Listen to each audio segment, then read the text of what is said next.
Jour numéro 3, on est de retour au lac Louise, mais cette fois-ci pour une randonnée pédestre dans les montagnes. Il fait à peu près 5 degrés en ce moment, ça fait qu'on s'est habillé super chaud. Puis on va faire l'ascension de la montagne qui est là, pour aller au Beehive. Notre randonnée commence au Fairmount. Puis la trail débute juste en arrière de l'hôtel.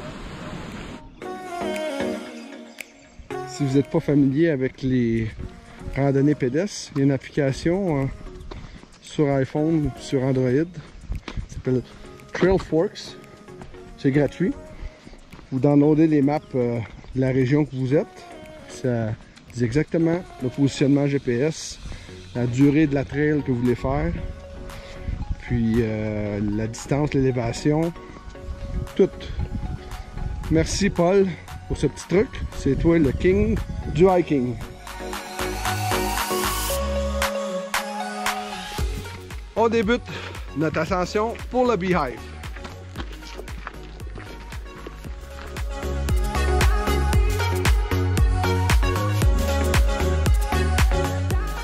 Et comment ça fait chaud!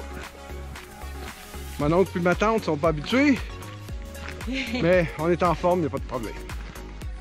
C'est une randonnée de 4,1 km, élévation 609 mètres de montée et 245 mètres de descente. Là, on voit, on est exactement haut par rapport à la trail.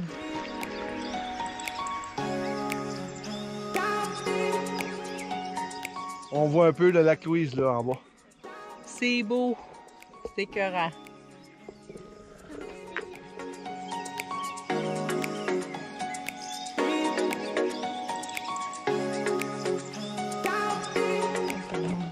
Pas trop pire, rythme cardiaque, 123. On est rendu à Mirror Lake, presque en haut de la Trail Beehive. On est à peu près à 3 km déjà de fait.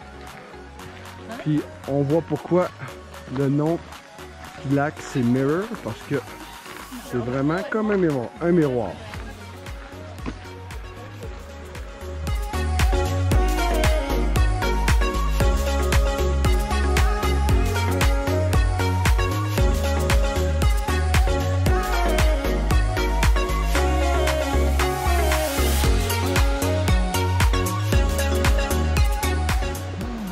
Qu'est-ce qu'on entend?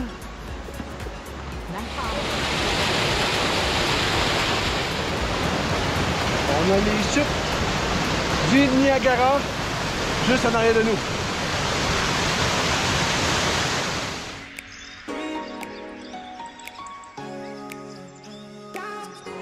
On est rendu au sommet de la trail. On est à quel lac, toi? Ah, c'est ça. On est à Agnes Lake. Regardez-moi ça, c'est spectaculaire.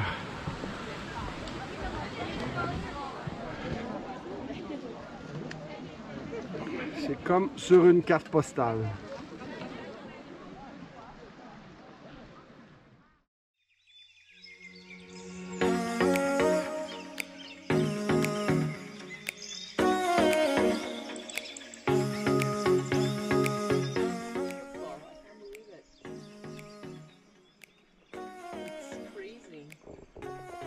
Là, on s'en va en haut, là. C'est fou la clarté de l'eau.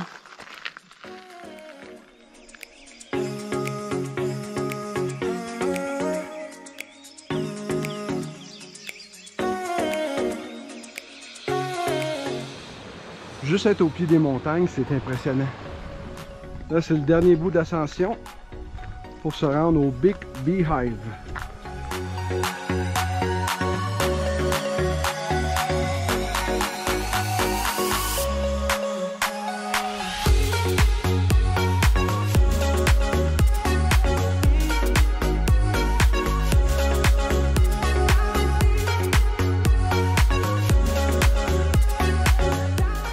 Moi, quand je vois ça, je vois juste une ligne de descente de ski alpin. We made it! Oh! Oh! tout à l'heure, quand on était au Mirror Lake, là, je vous montrais la montagne en haut. Le Big Beehive, ben, c'est ici, on est rendu au sommet. C'était assez escarpé, merci. Mais on l'a réussi. Je sais pas si vous pouvez voir, là, top de la montagne, mais il y a des gens qui ont hiké jusque là. Des machines. C'est à peu près 2 fois haut, comme ce qu'on vient de hiker, Dora et moi. Avec le Fairview. Le Fairmount dans l'arrière. Bon, mais après toute cette hike-là, ça c'est la récompense. Ah. Regardez-moi ça, l'eau. Hier, on était en paddle sur ce lac-là.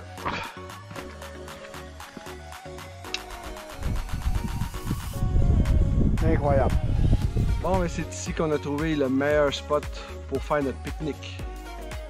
Juste sur le bord de la falaise. Wouhou!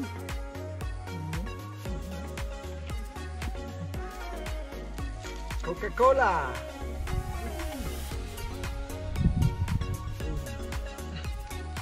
Bon, mais maintenant, il faut que je fasse ma job d'ambassadeur Salomon. Bien, comme Dora et moi, on prévoyait faire de la randonnée pédestre dans des sentiers un peu escarpés lors de ce voyage. Bien, avant de le planifier, on a décidé de se procurer le nouveau soulier de randonnée chez Salomon. C'est le Cross Hike GTX. C'est un soulier qui est dérivé de la série Speed Cross, le soulier de course de randonnée. Puis la seule différence, c'est qu'il y a un support à la cheville, c'est un style bottillon avec un support à la cheville. Puis avec la semelle Contact Grip, ça c'est la semelle avec les crampons en dessous. Fait que c'était juste parfait pour ce qu'on a fait ce matin. Ça la grippait bien, super confortable, puis surtout c'est en Gore-Tex, donc ça respire, puis c'était un petit peu à l'épreuve de l'eau. Good job Salomon!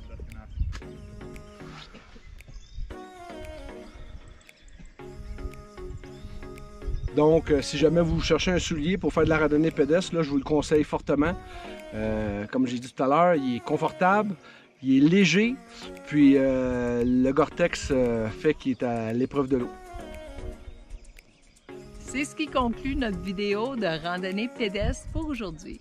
Demain, on vous réserve une autre surprise. Wouhou!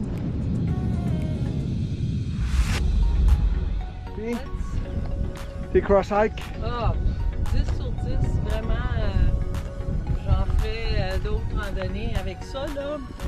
J'ai pas mal aux pieds, c'est pas trop chaud, puis j'ai une grosse paille de bas. Ça protège la cheville, c'est numéro 1. Salomon, time to play! Time to play